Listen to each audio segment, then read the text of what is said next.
نحمده ونصلي على رسوله الكريم اما بعد فاعوذ بالله من الشيطان الرجيم بسم الله الرحمن الرحيم رب اشرح لي صدري ويسر لي امري واحلل عقدة من لساني يفقهوا قولي۔ کثرت سے درود پڑھنا۔ رسول اللہ صلی اللہ علیہ وسلم نے فرمایا جمعہ کے دن اور جمعے کی رات کو کثرت سے مجھ پر درود پڑھا کرو، بس جو آدمی مجھ پر ایک دفعہ درود بھیجے گا اللہ اس پر 10 رحمتیں نازل کرے گا۔ اللہم صلی علی محمد۔ رسول اللہ صلی اللہ علیہ وسلم نے فرمایا تمہارے افضل دنوں میں سے جمعے کا دن ہے۔ اسی دن آدم علیہ السلام پیدا کیے گئے، اسی دن ان کی روح قبض کی گئی، اسی دن سور پھونکا جائے گا اور اس دن سب لوگ بے ہوش ہوں گے، اس لیے اس دن مجھ پر کثرت سے درود بھیجا کرو کیونکہ تمہارا درود مجھ پر پیش کیا جاتا ہے۔ کہتے ہیں لوگوں نے پوچھا یا رسول اللہ ہمارا درود آپ پر کس طرح پیش کیا جائے گا جبکہ آپ کا جسم بوسیدہ ہو چکا ہوگا؟ تو آپ نے فرمایا بے شک اللہ عز و جل نے انبیاء کے جسموں کو زمین پر حرام کر دیا ہے، یعنی فرشتوں کے ذریعے آپ تک درود پہنچایا جاتا ہے۔ انبیاء کے جسموں کو مٹی نہیں کھاتی، صحیح سلامت ہوتے ہیں ان کے جسم۔ سورۃ الکہف پڑھنا۔ نبی صلی اللہ علیہ وسلم نے فرمایا جو شخص جمعہ کے دن سورۃ الکہف پڑھتا ہے تو اس کے لیے دوسرے جمعے تک نور روشن رہتا ہے۔ غسل کرنا۔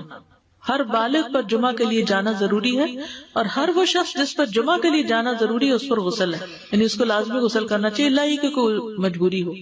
تو آپ اپنا اسکیڈول اس طرح بنائے نا کہ جیسے اگر آپ ہر روز نہاتے ہیں پھر تو کوئی مسئلہ نہیں، لیکن اگر آپ ایک دن چھوڑ کے ایک دن نہاتے ہیں تو آپ پھر اس طرح اسکیڈول کریں کہ جیسے آپ منڈے کو نہائے، پھر وینسڈے کو نہائے، پھر جمعے کو نہائے، پھر آپ سیٹرڈے سنڈے اگر نہیں بھی نہاتے پھر منڈے، تو اس طرح آپ جمعے کو مس نہیں کریں گے۔ یہ نہیں کہ جمعرات کو نہا کے جمعہ کو چھوڑ دیا یا جمعہ چھوڑ کے ہفتے کو نہائے، ایسا نہیں کرنا چاہیے۔ علماء نے غسل کے حکم کے بارے میں اختلاف کیا، بعض تو کہتے ہیں یہ واجب ہے، یعنی فرض کے درجے میں ہے، اور جمہور علماء یہ کہتے ہیں کہ مستحب ہے، پسندیدہ ہے، افضل عمل ہے۔ حدیث میں آتا ہے جس نے جمعے کے دن وضو کیا اس نے اچھا کیا اور جس نے غسل کیا تو یہ افضل ہے۔ صفائی میں مبالغہ ہوتی نا، ویکلی صفائی آپ کو کرنی ہوتی ہے، یعنی جیسے ناخن وغیرہ کاٹتے ہیں یا پھر اپنے زائد بال وغیرہ اتارتے ہیں، تو یہ سب چیزیں اگر جمعے کے دن ہو تو زیادہ بہتر ہے۔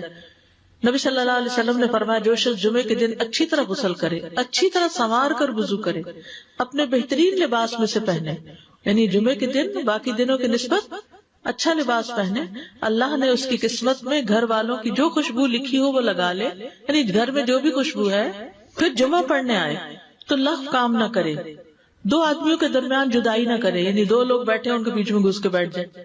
اس جمعے اور دوسرے جمعے کے درمیان کے پورے ہفتے کے گناہ معاف کر دیے جاتے ہیں۔ پھر مسواک کرنا۔ جمعے کی سنتیں بتاتے ہوئے آپ نے فرمایا اور تم پر مسواک کرنا لازم ہے۔ اچھا لباس پہننا۔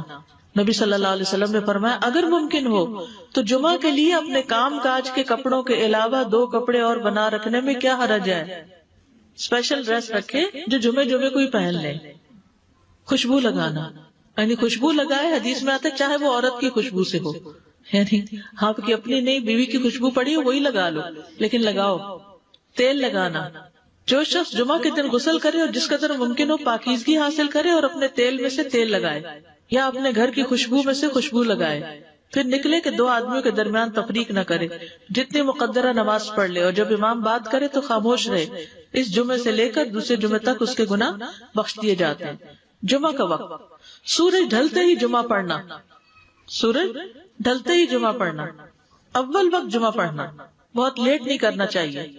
ایاس بن سلمہ بن عقبہ اپنے والد سے روایت کرتے ہیں، انہوں نے کہا کہ ہم رسول اللہ صلی اللہ علیہ وسلم کے ساتھ جمعے کی نماز پڑھ کر واپس لوٹتے تھے تو دیواروں کا سایہ اتنا نہیں ہوتا تھا کہ ان سے اپنے آپ کو سایہ مہیا کیا جا سکے، یعنی ابھی سورج بہت تھوڑا ڈھلا ہوتا تھا۔ ہاں گرمی کی شدت میں تاخیر کی اجازت ہے۔ مسجد میں داخلہ۔ مسجد کی طرف جلدی نکلنا۔ تحیت المسجد ادا کرنا۔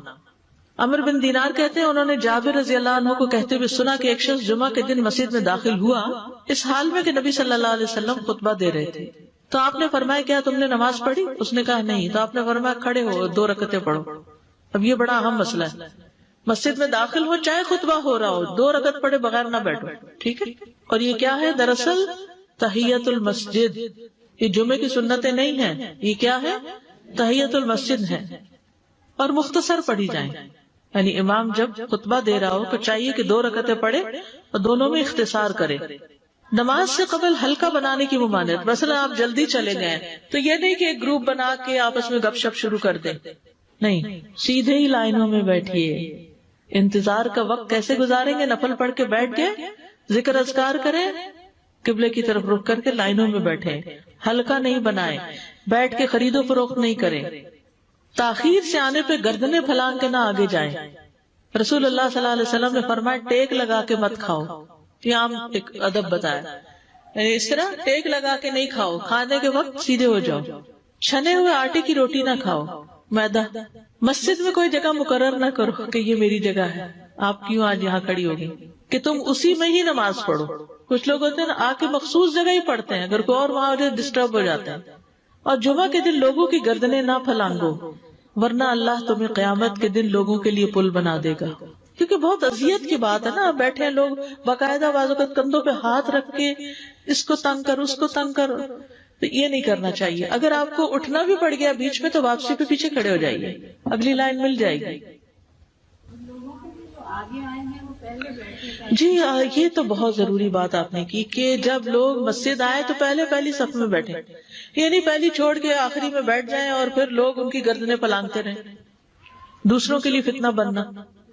جابر بن عبداللہ رضی اللہ عنہ سے روایت ہے کہ جمعے کے دن رسول اللہ صلی اللہ علیہ وسلم خطبہ ارشاد فرما رہے تھے کہ ایک آدمی مسجد میں داخل ہوا، وہ قریب آ کر بیٹھنے کے لیے لوگوں کے اوپر سے گزرنے لگا. رسول اللہ صلی اللہ علیہ وسلم نے فرمایا بیٹھ جاؤ، تحقیق تم نے لوگوں کو تکلیف پہنچائی اور دیر سے آئے. یہ عربی کے الفاظ بڑے خوبصورت ہیں. اجلس فقد آذیت و آنیت، کتنی جامع زبان ہے یہ. اجلس فقط آذیت، تو نے اذیت دی، و آنیت، اور دیر سے آئے.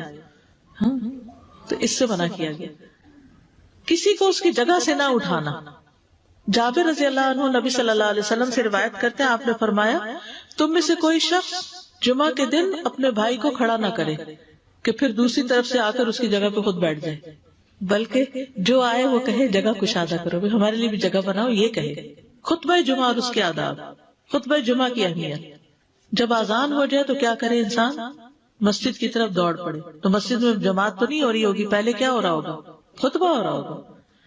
امام کے خطبے سے پہلے سلام کرنا. نبی صلی اللہ علیہ وسلم جب ممبر پر چڑھتے تو حاضرین کو السلام علیکم کہتے. امام کا کھڑے ہو کر خطبہ دینا. رسول اللہ صلی اللہ علیہ وسلم کھڑے ہو کر خطبہ دیتے، پھر بیٹھ جاتے، پھر کھڑے ہوتے اور کھڑے ہو کر خطبہ دیتے، یعنی بیچ میں تھوڑا سا بیٹھ بھی جاتے تھے. جس نے تمہیں یہ خبر دی کہ آپ بیٹھ کر خطبہ دیتے تھے تو تحقیق اس نے جھوٹ بولا. بس یقیناً اللہ کی قسم میں نے آپ کے ساتھ 2000 سے زائد نمازیں پڑھی ہیں، یعنی جن میں بہت سے جمعے بھی آئے ہیں، تو ایسا کچھ نہیں. امام کا 2 خطبے دینا، یعنی کھڑے تھے پہلے، پھر ذرا بیٹھ گئے، پھر دوسری دفعہ اٹھے تو یہ 2 خطبے ہو گئے. مختصر خطبہ دینا. آپ کے خطبات چند کلمات ہوا کرتے تھے، بہت لمبی تقریریں نہیں. آپ کا خطبہ درمیانہ ہوتا تھا. نبی صلی اللہ علیہ وسلم نے فرمایا آدمی کا نماز کو لمبا کرنا اور خطبے کو مختصر کرنا اس کی سمجھداری کی علامت ہے. بس نماز لمبی کرو، خطبہ مختصر کرو، کیونکہ بعض بیان جادو جیسا اثر رکھتے ہیں، یعنی تھوڑے بھی بات کرو گے تو دل میں چلی جائے گی. نماز پہ زیادہ توجہ. نبی صلی اللہ علیہ وسلم کا خطبے میں سورۃ قاف پڑھنا. حارثہ بن نعمان کی بیٹی سے روایت ہے، کہتی ہے کہ میں نے سورۃ قاف رسول اللہ صلی اللہ علیہ وسلم سے سن کر حفظ کر لی. آپ ہر جمعے کو خطبے میں پڑھا کرتے تھے. سامعین کا امام کی طرف رخ کرنا، یعنی جمعے کے دن یہ نہیں کہ آپ کرسی لگا کے کسی اور طرف منہ کر کے بیٹھ جائیں اور جب جماعت ہو تو پھر صف میں کھڑے. نہیں، آپ صف میں بیٹھے ہو، کس طرف وہ ہو؟ قبلہ رخ ہو. امام سامنے ہی ہوگا نا قبلے کی طرف. ایک صحابی کہتے کہ جب آپ ممبر پہ چڑھتے تو ہم اپنے چہروں کے ساتھ آپ کی طرف متوجہ ہوتے، ادھر ادھر نہیں دیکھتے تھے خطبے کے دوران. امام کے قریب بیٹھنا. اللہ کے نبی صلی اللہ علیہ وسلم نے فرمایا ذکر میں حاضر ہوا کرو، یعنی خطبہ میں، اور امام کے قریب بیٹھا کرو. بے شک آدمی دور ہوتا رہتا ہے حتیٰ کہ وہ جنت میں بھی پیچھے ہی ہوگا اگرچہ وہ اس میں داخل بھی ہو جائے. تاخیر کی اتنی مذمت ہے. خاموشی سے خطبہ سننا، یعنی بات نہیں کرنی چاہیے، کوئی اہم بات بھی نہیں پوچھنی چاہیے. ابن مسعود سے روایت ہے کہ انہوں نے ابی ابن کعب سے قرآن کی کسی آیت کے بارے میں سوال کیا جبکہ اللہ کے نبی خطبہ دے رہے تھے، تو انہوں نے اعراض کیا اور کوئی جواب نہ دیا. پھر جب آپ نے نماز پڑھائی تو ابی کہنے لگے تمہارا جمعہ ہی نہیں ہوا. تو ابن مسعود نے رسول اللہ صلی اللہ علیہ وسلم سے پوچھا تو آپ نے فرمایا ابی نے سچ کہا. کوئی بات کرنے کی اجازت نہیں، یہ کہنے کی بھی کہ چپ ہو جاؤ یہ بھی اجازت نہیں۔ عبداللہ بن مسعود کہتے کہ جب امام جمعہ کے لیے آ گیا پھر تمہارا اپنے ساتھی سے یہ کہنا کہ خاموش رہو لغویت کے لیے کافی ہے، یہ بھی لغو بات ہے۔ کوئی لغو حرکت نہ کرنا، کنکریوں سے نہ کھیلنا، فون سے نہیں کھیلنا، میسجز چیک نہیں کرنا، انگلیوں میں انگلیاں ڈال کے پٹاخے نہیں بجانا، گوٹ مار کے نہیں بیٹھنا۔ گوٹ مار کے کیسے بیٹھتے ہیں؟ گھٹنے اوپر کر کے اور یوں ایسے گھٹنوں کے گرد ہاتھ ڈال کے۔ کئی دفعہ ایسے نظر آتا ہے کہ خطبے میں لوگ اس طرح بیٹھے ہوتے ہیں کیونکہ پتہ نہیں ہے، یعنی آپ چوکڑی مار سکتے ہیں۔ آپ سب سے افضل پوزیشن تو یہ ہے کہ جیسے نماز کے اتحیات میں ہم بیٹھتے ہیں، لیکن کچھ لوگ اس طرح بیٹھ نہیں سکتے، چلے کرسی میں بیٹھ جائیں۔ اگر کرسی نہیں ہے نیچے بیٹھے ہیں تو چوکڑی مار کے بیٹھ جائیں، اگر ٹانگیں اس طرح پیٹ کے ساتھ لگا کے گھٹنوں پہ ہاتھ کو بل دے کے اس طرح نہیں بیٹھے۔ اگر مجبوری ہے تو وہ اور بات ہے، لیکن یہ کہ بلا وجہ نہیں کرنا چاہیے کیونکہ ادب کے خلاف ہے۔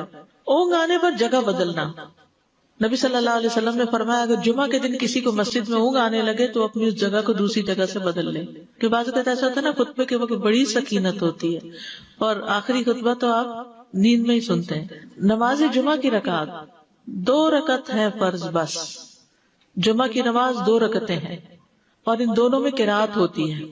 نبی صلی اللہ علیہ وسلم جمعے میں سبح اسم ربک الاعلی اور هل اتاک حدیث الغاشیہ پڑھتے۔ کبھی جمعہ اور عید کٹھے ہو جاتے تب بھی دونوں نمازوں میں یہی سورت پڑھتے تھے، ٹھیک ہے۔ اسی طرح صبح کی نماز میں جمعے کے دن الف لام میم التنزیل اور هل اتى علی الانسان کی قرات کرتے اور نماز جمعہ میں سورۃ الجمعہ اور منافقین کی تلاوت کرتے، یعنی یہ بھی ملتا ہے۔ فرض کے بعد 2 رکعت پڑھنا، عبداللہ بن عمر سے روایت ہے انہوں نے رسول اللہ صلی اللہ علیہ وسلم کی نفل نماز کو بیان کیا اور کہا کہ آپ جمعے کے بعد کوئی نفل نماز نہیں پڑھتے تھے حتیٰ کہ واپس تشریف لے جاتے، پھر اپنے گھر میں 2 رکعت پڑھتے تھے۔ اب جو لوگ گھر نہیں جاتے تو پھر وہیں پر وہ پڑھ لیتے ہیں، ورنہ آپ صلی اللہ علیہ وسلم اپنی سنتیں وغیرہ گھر میں پڑھتے تھے۔ اور اسی طرح 4 بھی پڑھی جا سکتی، 2 بھی ہیں 4 بھی ہیں۔ آپ صلی اللہ علیہ وسلم نے فرمایا جب تم میں سے کوئی جمعہ پڑھ چکے تو اس کے بعد 4 رکعتیں پڑھے، یہ آپ کا حکم ہے۔ تو جب آپ کا 2 چیزیں ہوتی ہیں سمجھنے کے لیے، ایک آپ کا فعل ہوتا ہے اور ایک آپ کا حکم ہوتا ہے، تو ہمارے لیے کیا ہے جو آپ کا حکم ہو۔ جمعے کے بعد کوئی اور نماز پڑھنے سے پہلے گفتگو کرنا، یعنی سنت پڑھنے سے پہلے گفتگو کرنا۔ اسما بن مالک سے مرفوعاً روایت ہے کہ جب تم میں سے کوئی آدمی جمعہ کی نماز پڑھے تو اس کے بعد اس وقت تک کوئی نماز ادا نہ کرے جب تک کسی سے کلام نہ کرے یا اس جگہ سے نکل نہ جائے۔ پہلے منع تھا، اب کوئی نہ کوئی بات کر لینی چاہیے، نہیں سمجھ آئی؟ یعنی جمعہ پڑھ لیا آپ نے اور پھر کسی سے آپ سلام دعا کر لیں، اس کے بعد سنت پڑھیں یا نفل جو بھی، ٹھیک ہے۔ اور گھر جانا تو گھر جا کے پڑھیں، اور اگر گھر نہیں جانا کام پہ جانا تو ادھر ہی پڑھ کے چلے جائیں۔ کتنا پیارا ہے ہمارا دین کہ اتنا لمبا بھی چپ کا روزہ نہیں رکھوایا۔ بالکل۔ عاصم سے روایت ہے، وہ ابو قلابہ سے نقل کرتے ہیں، میں نے ان کے ساتھ جمعہ کی نماز پڑھی، جب میں نے اپنی نماز پوری کر لی انہوں نے میرے ہاتھ کو پکڑا اور میری جگہ پر کھڑے ہوئے اور مجھے اپنی جگہ پہ کھڑا کیا۔ وہ جو ہم چینج کرتے ہیں نا جگہ، وہ اس کی بات ہو رہی ہے، یعنی جمعے کے بعد کوئی اور نماز پڑھنے سے پہلے بات بھی کر لینا، جگہ بھی تبدیل کرنا۔ لیکن اگر کچھ لوگ پہلے سے ہی آپ کی سنتیں شروع کر چکے اور کوئی چینج کرنے والا نہیں تو پھر پڑھ لیجئے۔ یعنی یہ مستحب اعمال ہیں، ان میں ایسا نہیں کہ کوئی گناہ لازم ہو جائے گا، لیکن افضل یہ ہے، افضل سے اجر زیادہ ہو جاتا ہے۔ جمعہ کے دیگر احکام، 1 رکعت پانے پر بھی جمعہ ادا ہو جاتا ہے، یعنی اگر کسی کو رش مل گیا، پارکنگ نہیں ملی اور 1 رکعت میں بھی پہنچ گیا تو جمعہ ہو گیا۔ امام سے دعا کا کہنا، انس کہتے ہیں کہ ایک سال نبی صلی اللہ علیہ وسلم کے